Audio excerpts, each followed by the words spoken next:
There you go. Sorry, hitting the record button and it's not loving me.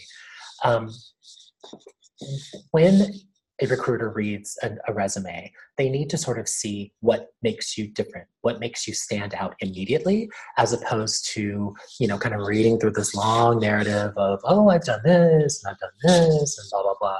Sometimes what gets us in trouble is we list our tasks and the things that we're responsible for, as opposed to what those tasks and those responsibilities actually led to, meaning what metrics did we create? How did we make the money, make the company money, save the company money, or do a combination of those two things? That's what I think resume readers really want to see first and foremost, and then they want to sort of see what your skill level is and kind of the things that you've been responsible for, et cetera. Those things are now pretty much a given, as opposed to the metrics and the value that you create. That's what I think a lot of executives are looking for first and foremost. So why don't we dive in? I'm going to share my screen here and we will go to town. Okay, so Resume Clinic with moi. I'm splitting this into two segments, first of all, just for housekeeping. First off is this part, the Resume Clinic. I just want to sort of go through quickly. I don't want to take up your Saturday. I want to go through quickly the things that I feel are the key things that resume readers are looking for, be that executives or recruiters. And then we'll do a separate one, which is a Q&A on a separate Zoom link, which is actually posted here. And that's when we can, sort of really sort of talk openly. And, if you want to screen share and show your resume and we can sort of chat through and do all of that, we can do that as well. So first and foremost, let's talk about the facts of what's on a resume. What I found, especially as I've, again, had more and more resumes come in, and low-key, I don't know if you know this, but I'm actually recruiting now, is the ones that have sort of like a clean, almost minimalist design and like a minimal formatting are the ones that catch my attention the most. And the reason is, as you'll see when I show sort of examples of other resumes, that sort of serif font, which is the next point, the serif font used to be the most quote-unquote readable font. Books were written in serif font. Pretty much websites, when they first started, were written in serif. But if you look at websites now, they're mainly in non-serif fonts. And that's because I think we've become accustomed to seeing them both in applications and different websites, et cetera. So that's almost the expectation now. So I tend to coach people, nix the serif font. It's super formal. I mean, it does look good, but I personally don't think it reads as well and as easily, and also subconsciously as what you see day to day in applications that we use. Another thing, lead with your wins. We'll talk about this as we sort of go through the different sections of a resume. But again, people are looking for, what can you do? When you hit the ground at this company, what can I expect from you? The wins that you've had already, can I apply those same wins plus a few more to this company and to your role going forward? That's really what people want to see. Not, wow, I create calm from chaos. I can calendar my ass off, yay. But that's kind of the expectation now, as opposed to what makes you a unicorn. Clear, concise language. The number one complaint that I get from other executives and other recruiters is adjective, adjective, adjective, adjective. I'll show you a couple of examples later, but gotta can the adjectives. The idea is to be as clean and clear and concise as possible. Yes, we know that you're colorful in the way that you do your job.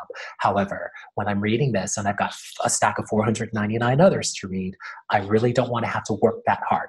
That's really what it comes down to. Typos. Oh boy. No typos. And I'm guilty. I admit it. I mean, that's why I harp on it now. I remember I had one typo and it was nothing. I think I had an extra period or something, but someone pointed it out during an interview and I was mortified. So look it over again, then look it over again, then have a drink and look it over again, and then hand it off to your mate, your spouse, whatever, have them take a peek and make sure that you comb through and there's absolutely not a single typo. I just got in some Twitter battle with with someone because she found a typo in my in the, I guess, sort of my comment when I was talking about the article I wrote about resumes, and we went to town on each other. You can look for it. It's kind of fantastic. But funny thing is, she was throwing rocks at me when she actually had a typo in her comment as well. Long story. Anyway, no more than 2 pages. This is debatable. There are exceptions, like for instance, in roles that require, lots of specificity in the things that you do, it's kind of okay to go beyond 2 pages. Like for instance, they're in the medical field or in the biopharm field. You need to sort of prove that the projects that you've worked on, for instance, have varying layers of accountabilities. So yes, in those instances, that would almost be like you would append that to that same 2-page resume, because you need to sort of prove in no uncertain terms that you know what you're talking about, that you know what you've done, and the projects that you've worked on, and your sort of singular accountabilities are actually displayed in that. But for the rest of us, a lot of EAs online today, 2 pages. Even if you've been at it for 26 years like me, my resume is only 2 pages. You'll see it shortly. Boil it down. Again, really what you need to focus on, and how I usually break it up is, if I'm trying to narrow it down to 2 pages, probably the first 2 jobs that I list are a little bit more expanded, meaning it'll have a little bit more information, specifically the wins that I've made, but also the sort of core responsibilities that I have. And then from there on, when you get into that sort of 3-year, 5-year, 10-year thing, shrink those bad boys down, because the assumption is, clearly you've done a lot of work to get to this point. I don't need to sort of see every single thing you did at a job 10 years ago. It doesn't excite me. It doesn't really do anything for me, unless you had like some massive win, like, oh, I helped sell the company or something like that. That's more important. And then, as I mentioned before, file names. You should definitely name the file properly, meaning be careful with the version names. I know that how I kind of cheat with version names, because let's be honest, you definitely want to tailor your resume to the job that you're trying to get. I need to say that, because a lot of people have an issue with it. If there's a specific job that I am looking for, I will make a different version of that resume in order to fit that job. This is all optics, people.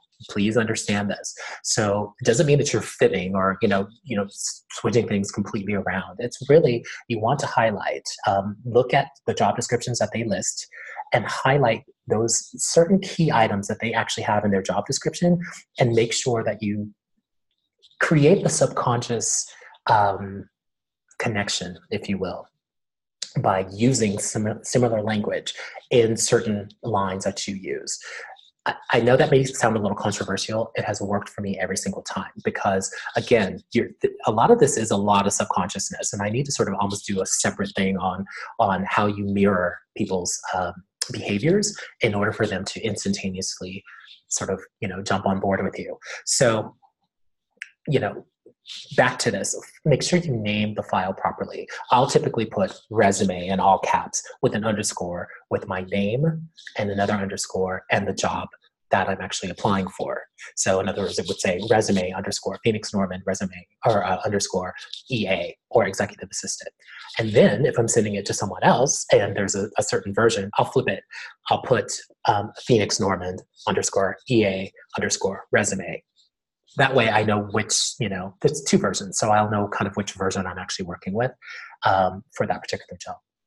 But stay away from, the sort of 1, 2, 3, 4 thing at the end of it, because it automatically is kind of like, okay, what are you doing over there? So, and then this last part should include an et cetera section. I like to call it et cetera. Something that makes you human. I'm seeing more and more a lot of people submitting resumes that have no connection information, meaning what do you do outside of your 9 to 5, or 9 to 9? What do you, what makes you special? What other things do you do? And the reason I say that, and it's actually a part of another article that I wrote, is executives also want, it's hard to determine fit. A resume, and especially the way that I'm coaching it, a resume only, it feels a little one-dimensional, meaning this is what I've done, these are the wins that I've created, and this is how I feel if I get this job, how I can sort of benefit your company or the value that I can provide. However, they're also looking for, and I've confirmed this with several CEOs, they want to know kind of what makes you tick. They want to sort of see what your, your affiliations outside of work are, and kind of how those help to give them a picture of who you are as opposed to what you do. So, you'll see, I'll actually bring it up shortly. I put pretty much everything I've done. It's not really, but quite a bit of it. And a lot of it is, for me, as an executive assistant at the top, I need to sort of show that I've done a million things. I've excelled outside of just being an EA.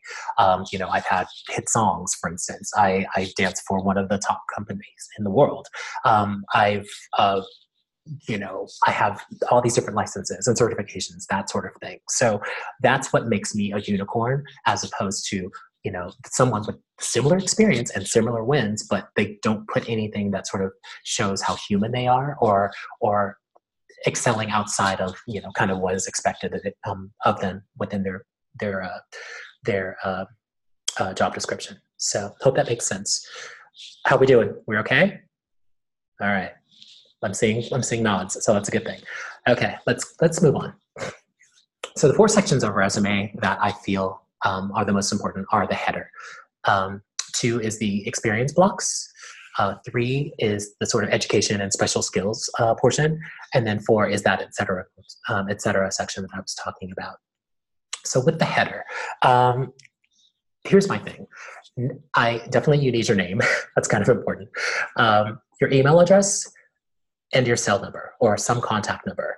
I'm personally not a fan, because of the way things are going these days. I'm not a fan of putting my home address on my resume. I have no idea where that's going to land. I have no idea whose hands that's going to land in. And it's just a little too personal in today's society, as far as I'm concerned, for you to know where I live. So in other words, for instance, let's look at this. If I had a bad interview with you and I called you out your name because you were a complete idiot, I don't want you coming to my house and leaving a bag of shit on my doorstep. So I say, personally, nix the actual physical address. Your email address is how we get in contact with one another these days. Your cell number, that's about as personal as I would want to get. If you want to send me a text or even call me, that makes life easy. But I don't feel that it's necessary to include your home address. In fact, I warn against it. What I also should have put on here is LinkedIn address. LinkedIn is the new Black, let's be honest. So it is literally the new calling card for you as a professional. So it's important to actually put your LinkedIn address on there as well. I typically include it within the pages of the resume, but if you want to put it in the header, again, that sort of allows the reader to go to your LinkedIn page immediately and sort of see everything that's on your LinkedIn page. Here's a pro tip. Everything that's on your resume needs to be on your LinkedIn page, at least the sort of experience blocks. And it needs to match exactly, like no deviation whatsoever, because it's going to look like, if your resume looks different than what is on your LinkedIn, instantaneous side eye. So keep that in mind. Experience blocks. Company, city, and dates worked. So let me do this. I'm gonna try something different here. We'll just bring up my resume really quickly. I say really quickly. All right. Okay. So why is that over there? Okay, cool. So here's me. Don't laugh. So this little line right here, Swiss Army knife, it's kind of a joke, but it's also one of those little, what I call subconscious pebbles. You'll remember me because you'll probably giggle at the fact that I call myself Swiss Army knife as opposed to executive assistant to the CEOs. Ding. And I've gotten a lot of really good feedback on that, so feel free to use it. I don't mind. But anyway, let's talk about, again, the experience blocks. So this is how my resume is set up. I know it looks incredibly droll, especially for those of you who have like these grand, elaborate sort of formats and colors and all of that. I've Tried that once before. It didn't work so well. I got a lot of both executives and recruiters saying, calm the colors down, dude. So I typically do either black and white, or here's a pro tip. I turn everything navy blue. That stands out. And it's not too jarring and in your face, and it will catch your attention. And there's something about the navy blue color for some reason that sort of sticks. So all of that said, first thing, who is it, or excuse me, the company that you worked for, the city that the company is in, kind of important, and what dates you actually worked there. So let's actually look at Veritas, because this might drive is kind of a slightly different use case since I'm the CEO. Veritas Investments, that's a company I worked for. It was in San Francisco. These are the dates I worked. Yes, it was short because my boss was an ass. So, and then to the right of that, where the actual title. Make this as obvious as possible. I probably should have worded this differently. This was kind of an FU, the reason I put and wife. Long story, she was a nightmare for me. But so as we talk through this, the projects. So when I talk about leading with your wins, this is what I'm talking about. Projects of note is what I like to call it typically. And all of the things that I did that really stuck out. Let me give you a better example. Let's look at Flipagram. So the projects of note, at Flipagram, I was both the executive assistant and personal assistant to the CEO, and also the senior office manager for the company. Lots of hats. So my wins were the following, selected and implemented the company's benefits plans. I negotiated both leases because when you, as you see further down the list, I'm actually a licensed California realtor. So I actually negotiated both leases for the company. I managed construction. I dealt with the GC, all of that. And then I had two sort of impossible timeline turnarounds to get both offices completely turnkey. The first one I did in 28 days, literally from the day I started at the company. And then the second was about 8 months later, long story, where it took me 4 days less, including getting fiber to the offices. So that was quite a win. And then I was also the interim controller for the company. My boss's brother-in-law was the actual CFO. He was a surfer. So he would basically call me and say, are you burning it down? How much money are you spending? Okay, cool, stay within this budget. So I have an operations budget of about $2.2 million of a $70 million Series B round of capital to sort of work with. So huge responsibility for an executive assistant and office manager. So this particular block, for instance, gets the most comments anytime I go to an interview. So this is what I'm talking about when I say lead with your wins. For instance, when we go to core responsibilities, calendaring, travel coordination, expense reporting, personal calendaring, event coordination at their home estate, all of that. Important, but not what is going to move the needle for the company. Again, recruiters and execs want to see when you show up, what have you done before that you've created serious value for the company that you were at before? And they automatically assume that you will be able to create the same amount of value at the company that they're at, plus more, because of course they want to support you in creating even more value as you go along. So there's that. So I hope that makes sense. We'll chat more about that if not. So let's go back to this bad boy. Okay, so education and whoops, let's go back one here. There we go. So again, the company, the city, the dates worked, make sure your title is on there, make sure it's accurate, and projects of note, core responsibilities, and whatever sort of description that you need to have in order for them, for the reader to instantaneously understand what you're talking about. Education. Oh my God, if I see one more resume with no education listed, I'm going to lose my crap. So even if, and I know a lot of people do this, even if you only have a high school education, get over it. Companies are now starting to look past, believe it or not, college degrees in certain fields, especially around like, for instance, executive assistants, office managers, that sort of thing. So please list even if you finished high school or even if you have a GED, whatever, list it. Because if you hide it, they're going to go looking for it.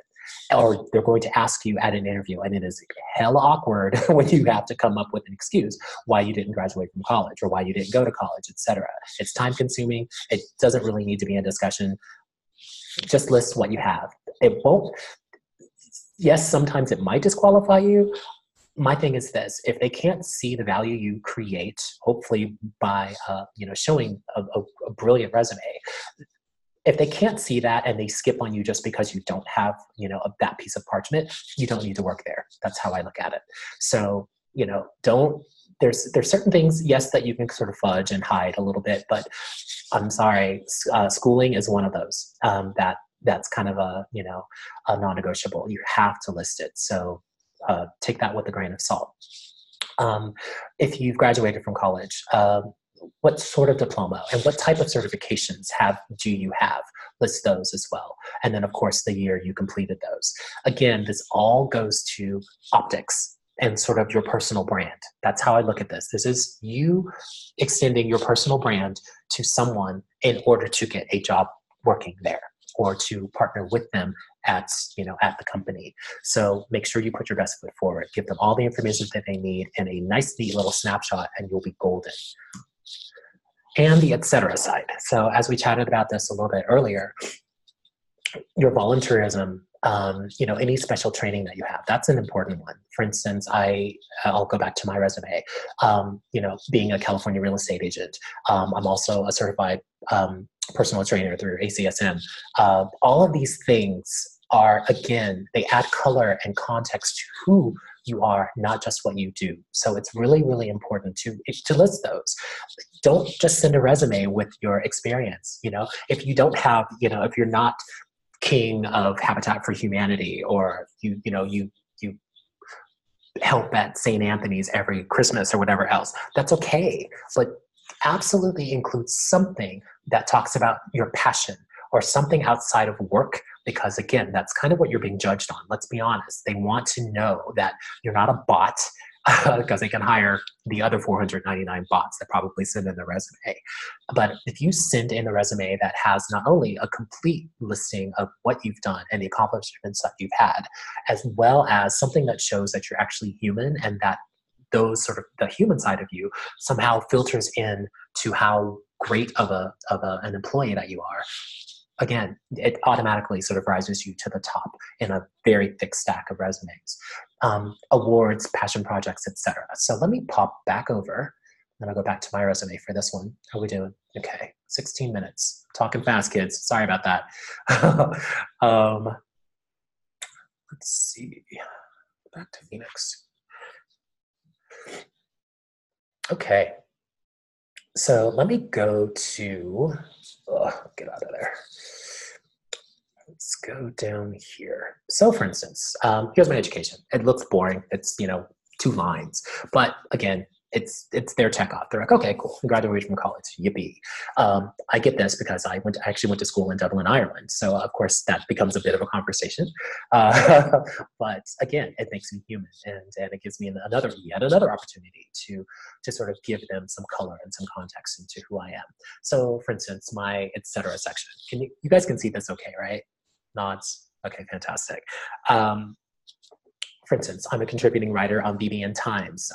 It's like an online news and information platform that for me was kind of a win, and it also gives them context into what I do outside of work. Most of you don't know this. I was a background vocalist for Lettucey, who's now a 12-time Grammy nominee. Hasn't won yet because I'm not singing with her anymore. That's why I think it is. But 12-time, I mean, that's pretty fantastic. So of course I get a lot of questions about this, like, wait, how is that possible?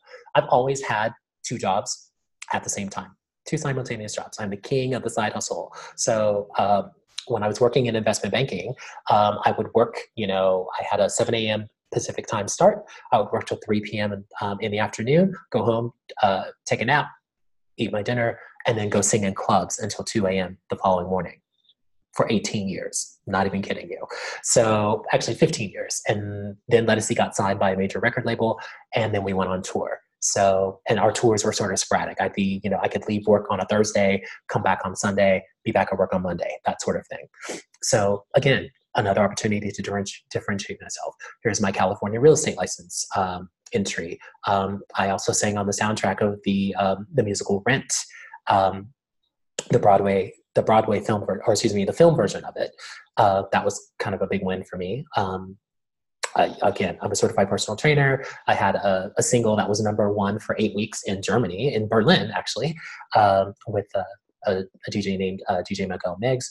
And then I had a scholarship to Alvin Ailey American Dance Theater in New York City. So for some of you, this might be like, oh my God, but at the same time, this allows me to stand out because it shows that I'm human. It also shows that I'm incredibly motivated, that I am accomplished in certain respects outside of just the roles that I've done, and that I have, I have travel. I mean, I traveled around the world in 90% of these things. I have aptitude beyond sort of what is expected for an executive assistant. The California real estate license, for instance, that not only allowed me to show that that I belong to a professional organization, that I took a test that is, high college level and obviously passed it in order to get licensed, but also the value that I was able to create by negotiating the leases for the company twice saved the company X amount of dollars, right? So again, this is what I'm talking about, where it shows not only that I'm human, but that I'm also, the value that I create is probably far more than they would ever expect from the sort of random executive assistant that shows up with the resume without this section at all. So I hope that makes sense. Okay, so let me go back yet again. Come on, dude. There we go. Let's go back to this bad boy.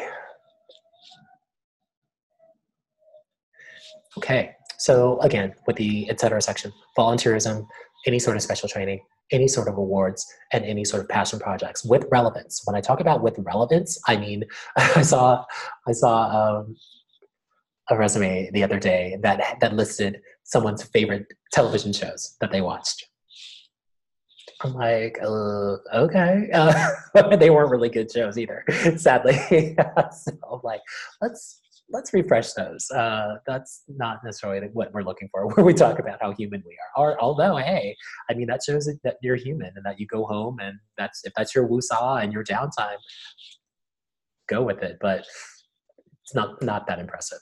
So here's a couple of reminders. Kill the adjectives unless they're absolutely necessary. Actually, let's do this. I haven't even done it yet. Deborah, if you're online, don't hate me because I'm pulling it up.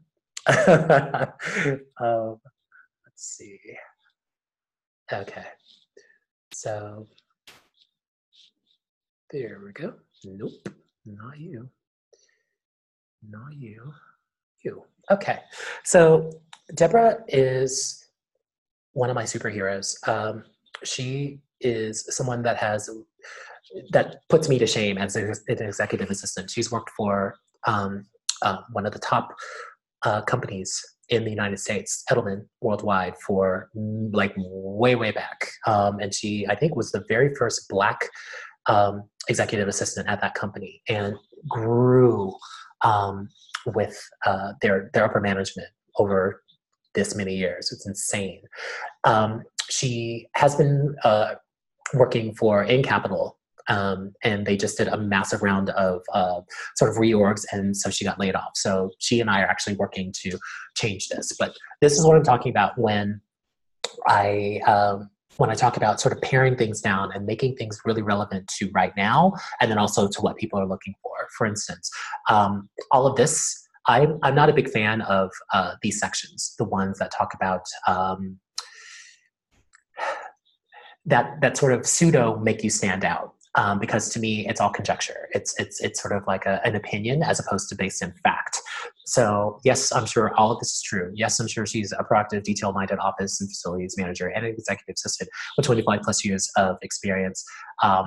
That she's highly organized, intuitive, detail-oriented, flexible, resourceful, etc. But as a recruiter and as someone that's, again, reading through 499 emails of resumes, thank you, but not necessary. because again, that's my assumption. Summary of technological skills. I would probably put this at the end as opposed to at the very beginning, just because, again, a lot of that stuff, you have to also remember, writing from the perspective of the reader, we're making assumptions that you show up with a certain skill level. And we're checking for sort of keywords and things like that. But, for instance, Microsoft Office Suite, I'm sorry, it's a given. Visio and Publisher, no one hardly ever uses Visio anymore. Publisher is dated. Sorry. Again, I'm blunt, so please don't take offense if you're online.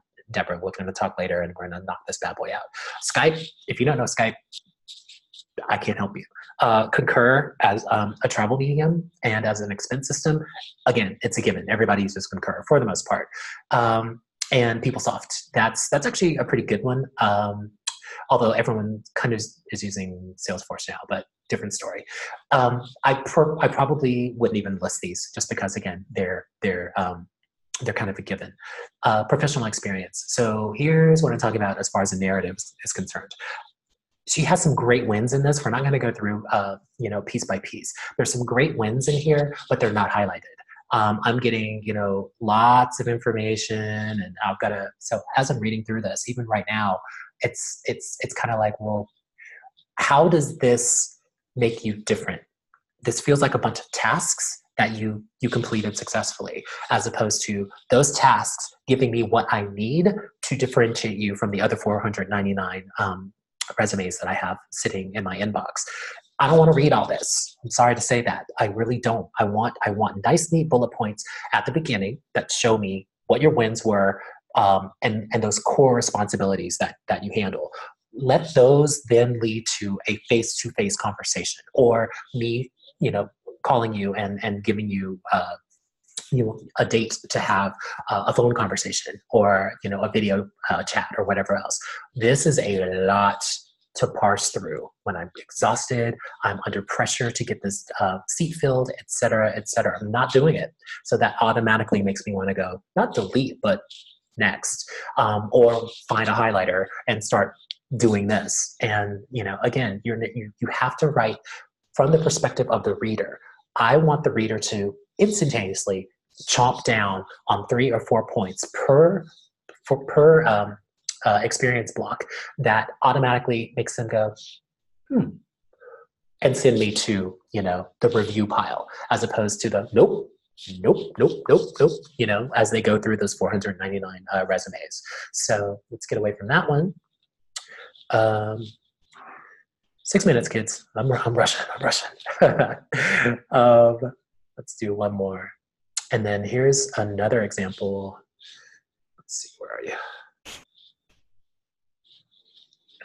Hold on. Sorry about that. My choreography is off today. There we go. This is Pauline. Pauline, if you're on, again, apologize. I'm not going to tear anyone to pieces here. Experience in professional office manager. I actually don't mind that.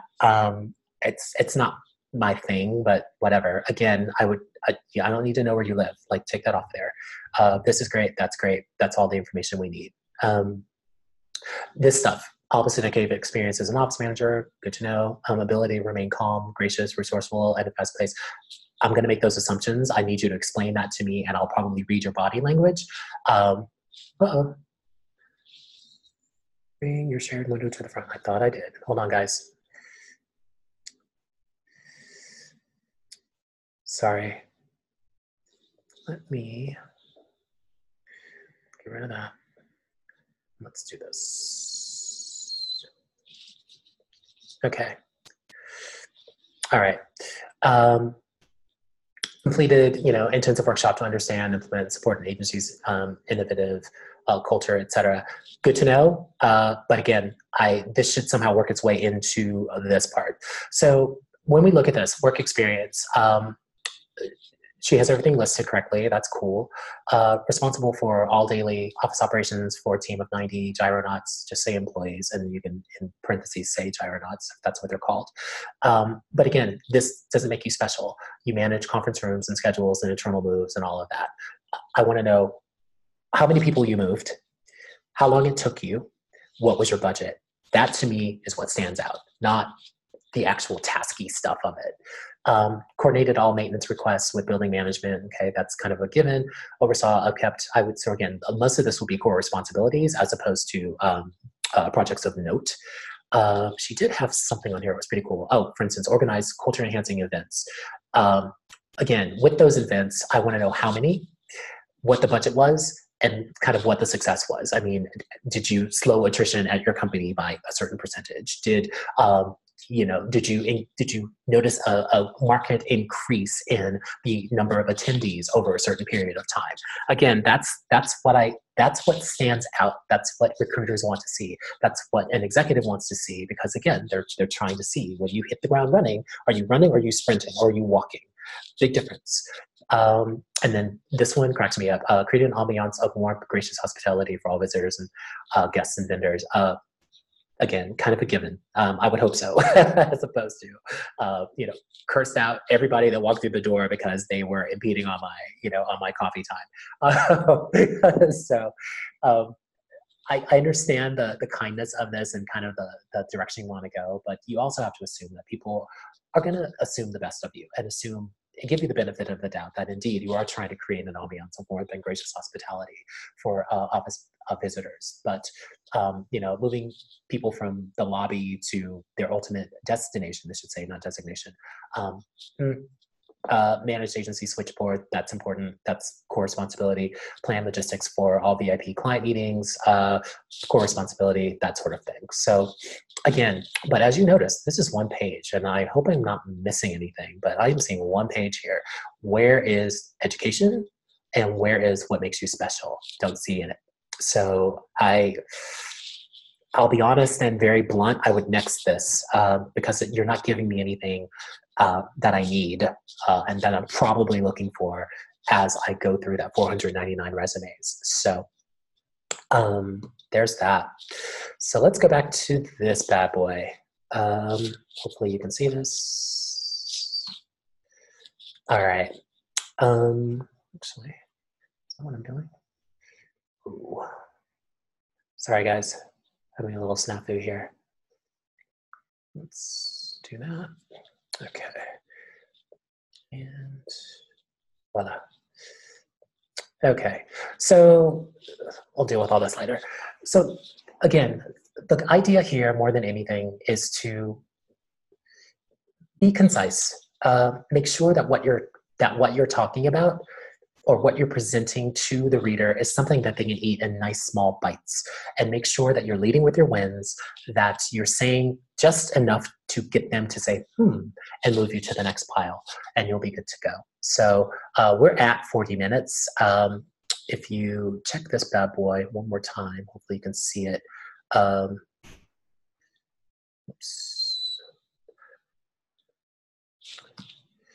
So this is the Zoom link for the next meeting. So I'm going to pop over there for Q&A. If you have any questions, feel free to hit me up on LinkedIn. I tend to be, I live there, basically. So feel free to shoot me an email. I also do resume consulting and also one-on-one coaching to sort of get you really prepared for interviews, that sort of thing. So feel free to hit me up there, and you and I can figure out a time to chat. So I hope this was helpful. Sorry for speaking so quickly, and we'll see you again shortly.